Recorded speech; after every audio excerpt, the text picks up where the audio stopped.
All right, so we're doing something a little bit different with Trans Am because of this COVID-19, and everybody's home and pretty bored. And I know that the drivers are bored when they answer our phone calls. So we're talking right now with two-time Trans Am champion Amy Ruman during this time. Amy, how are you faring through this?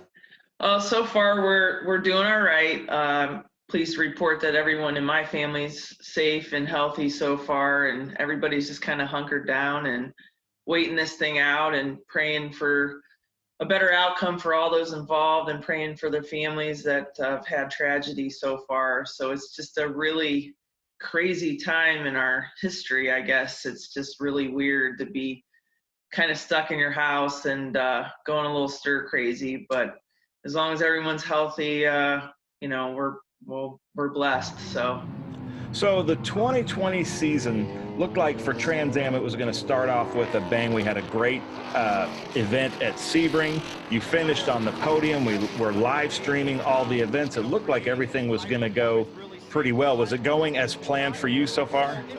Yeah, I mean, we came out at the gate pretty good. I was pleased with the podium finish. Obviously, we wanted to do a little better, but we're definitely happy with the third place right out of the gate. And I couldn't have been happier with the live streaming coverage. I got a chance to watch it after the fact and kind of tuned into the TA2 race, after our race while we were there. So that was really cool to kind of be at the track and also watching it, even though we were in the paddock, kind of packing our stuff up. But yeah, I mean, the guys have been working on the car over the winter, and we made some small changes. I think we're going to make some bigger ones probably after this, kind of in a holding pattern because all of our vendors are shut down, and you think you could catch up right now, but you really can't because kind of everything's on hold.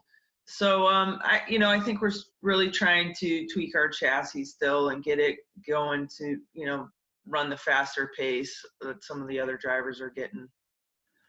Well, one of the big questions and the thing that kind of sets this TA class apart is just the chassis and how the teams are able to set it up. It seems like it's one of the last formats in professional racing where you actually get innovation and ingenuity, and it is about the build and the setup. So tell us why is this TA or this GT1 chassis so much fun for you? Our chassis is older. I mean, we're definitely probably one of the oldest chassis out there.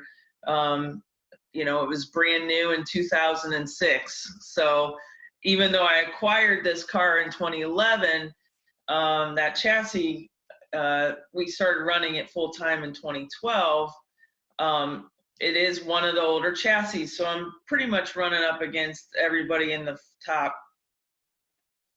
Well, not everybody. The Burton chassis are older too, but they've done some remodeling on them as well, like a little redesign, if you will. And this year alone, just in the first race, it felt so much better. We changed some of the geometry of the chassis, so I think it was favorable to the tire itself.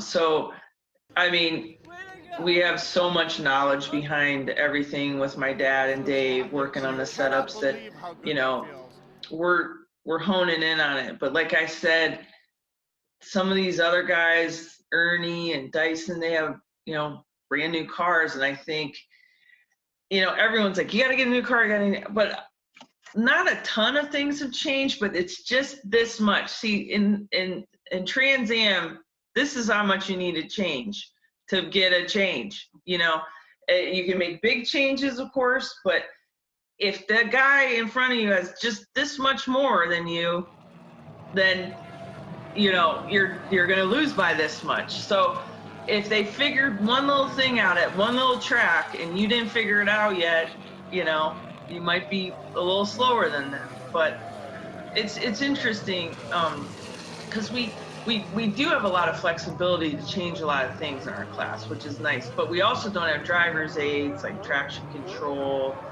and we're not fuel injected motor or anything like that. We have fully carbureted engines.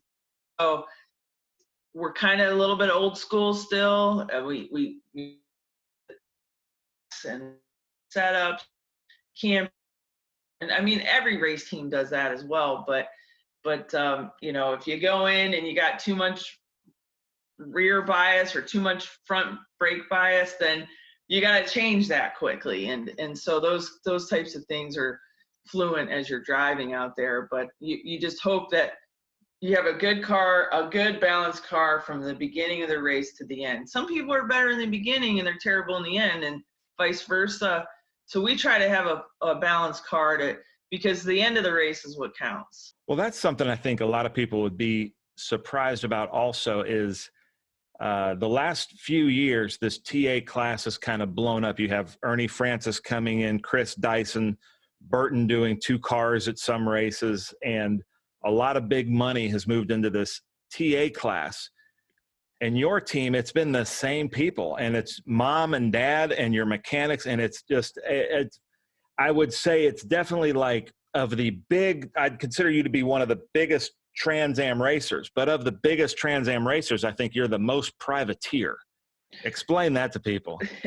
Probably. I mean, we've always been a privateer ever since my dad started running in Trans Am. We've kind of just been a family-run based team, and it's worked for us throughout the years, and we've found success with it. And I have loyal guys that have been on my team forever, like Mike Edmonds and my brother-in-law Dave Skinner, and we have a new guy, Rob, and Newton's been on the team. And, in the past, we've had some other guys. We had a new guy, Mike Woods. So he's been with us the past couple years. I still have my body man, Eric, at home. And, a lot of these guys have been with us for a long time, and it's just worked. And my parents have given their life to helping me and my dad, and so he loves it and he's into it, and I think as long as he's as long as I want to keep doing it, he will too. So I think it's just worked for us. And our sponsor, McNichols Company, has been on board with us for years and years. I mean, I think we're going on I should know this, like our 16th or 18th season together, something like that. It's really been a long time. So their support has obviously led us down the road to continue racing, and we couldn't have done it without them for sure. And with your history in racing, because you're driving a car, like you said, it has really no driver assist, no driver aid. It's just horsepower at the rear wheels. But your early racing career, you had a good career in SCCA with momentum cars. And I've just noticed that the people that can drive high horsepower cars with momentum have an advantage. You feel like that's given you an advantage? Oh, definitely. I mean, we ran in Spec Racer for quite some time, and anybody that's familiar with that class, everyone's like, isn't a Trans Am car, it's such a handful to drive, it's so hard to drive, isn't it? And I'm like, actually, I feel like it's easier to drive than a Spec Racer, because the Spec Racer, you really have to get everything right the whole time you're out there. Each corner, everything counts, because you don't have the horsepower to get you out of the situation or the problem. Or once you lose that momentum, they'll just freight train right by you, and you're all of a sudden you're in the back when you were in the front. So it definitely taught me a lot of car craft, and it definitely taught me to respect the car, respect what it needs to do, don't overreact. It really was interesting. I hated it at first. I mean, I was like, I would spin, and I'd come in, I'm not driving this car. It's just. Looking ahead, we just released our new revised schedule. What are the tracks on the schedule that you're always excited about? Like you feel like, okay, I've got this track pretty dialed in, or you just like it, you've had good experience. And what are the tracks that you don't look forward to?